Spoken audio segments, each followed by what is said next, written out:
Hi guys, Nitin here. Today I am going to share how much time is required to upgrade from Windows 10 to Windows 11. As you can see in first screenshot of my laptop, the installation process has been completed with 24% and timing is 5:24 pm. Actually I started this new upgrade at 4 pm. First it starts downloading upgrade and then starts installation it. Let's move to the second screenshot. There you can see installation is completed with 92% and time is 11:17 pm.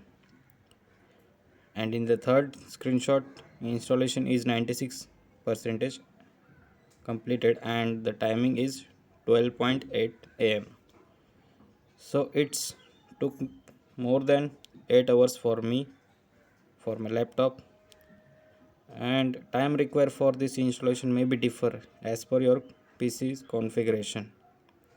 You can share your time required for the installation of Windows 11 in the comment section below. Thank you.